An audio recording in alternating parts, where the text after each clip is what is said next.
Gilugos ko sa among tigulang nga silingan. Maayong adlaw kanimo DJ Sam ug sa imuhang mga viewers ug followers. Una ako magsugod sa pagsaysay sa akong kaagi. Muhang iuna ko sa imong mga followers ug viewers nga dili unta ko nila i-judge. Di gyud lalim ning akong kaagi nga i-share diri sa imong programa karon. Itago na lang ko sa pangalang Jessa. Taga diri lang pod ko sa Mindanao DJ Sam ug usa ko ka Ilongga. Di gid kaayo ko tanto makaistorya og Bisaya apan maning kamot ko. Nagsugod ning akong kaagi tuig 2009, 8 anyos pa lang ko ato nga time. Sa edad nako nga 8 years old kay bawon ako muhikay sa among balay. Maong salig na pod ang akong mama.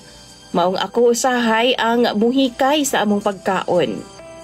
Usa ka adlaw ni ana, sayo kaayo ko gipukaw ni mama kay maligo na og mo eskwela.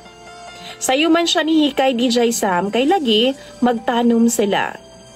Bago ko mulakaw paadtong eskwelahan, giingnan ko ni mama nga muuna kog uli. Kay lagi na ay labhunon daw og kinahanglan na hipuson og baghikay po daw og panihapon kay magabhian daw sila pag uli DJ Sam. Sumao to, ni uli ko og udto. Ni cutting classes gyud ko DJ Sam para makaprepare lang gyud kog panihapon para sa amua atong adlawa. While gapamilo ko sa labhonon, nakahinumdum ko nga mukuha pa man di ay ko og nangka para gulayon. DJ Sam sa dihang padung nako sa punuan sa nangka. Nakita na ako ang among silingan nga tigulang. Siguro mga 40 anyos kapin ang yang edad that time. Iya kong gitawag DJ Sam kay lagi ning salig bampod ko kay silingan lagi namo. Bata pa pod ko DJ Sam. Wa pa ko'y kalibutan aning mga buta nga makadaot sa atua.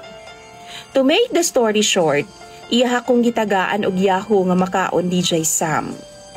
Niingon siya nga sa kadiri kay daghan pa sa sulod. Ni saka pod in taon ko DJ Sam. Kanilaging bata pa ta, madagyod tag pagkaon. Kanang mutunol bitaw sa atua, ato ginang dawaton. Diyang pagsulod dako DJ Sam, iya kong gitagaan og ning kaon pod ko. Samtang gakaon ko, iyahan naman noong hikapon ang akong paa. Giubuan ko niya DJ Sam, maong ning syagit ko.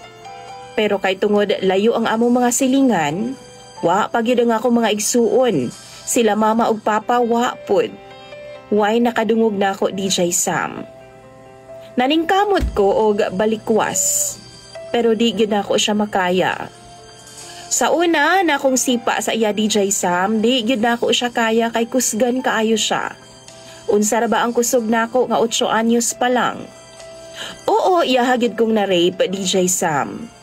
Sa dihang naka-feel ko sakit, nahurot na ako ang akong tanang kusog para sipaon siya sa ikaduhang attempt. Og nihayang siya DJ Sam. Naningkamot ko ugawa sa iyahang balay ug nidagan ko pauli sa amua. Pero naghilak na kog taman kay nagkadugo naman ang akong shorts. Kabaw ka DJ Sam, wa gyud ko ni saba sa akong pamilya sa nahitabo sa ako atong adlawa. Nahadlok man ko nga makapatay ang akong mga igsuon ug ingon man ang akong papa. Ako pa ang dahilan magkasamok ang among pamilya. Maong akong gibuhat DJ Sam, akong gihubo ang akong shorts og panty. While gahilak ko, gilabhan na akong maayo nga di gyud makita ang dugo. Og sa dihang niuli ang akong mama, nakalungag nako. Pero wa pay gulay DJ Sam, tungod lagi sa nahitabo. Gikasab-an ko ni mama DJ Sam, kay gisagulan daw na ako og duwa ang trabaho namo sa panimalay. Maong wa ko kagulay. Pero wa siya kahibaw nga gi-rape di ay ang iyang anak DJ Sam. Maong akong ikaingon pod aning mga ginikana na unta ayaw ninyo ibilin ang inyong mga anak. Labi na kong babae kini. Karon DJ Sam 28 anyos na ko. Naanapod ko'y duha ka mga anak. Og OFW ko karon diri sa Saudi Arabia. Bulag pod ko sa akong bana kay nang babae man pod siya. Dinhi na lang kutob DJ Sam og nang hinaot ko nga mabasa nimo ang akong suwat.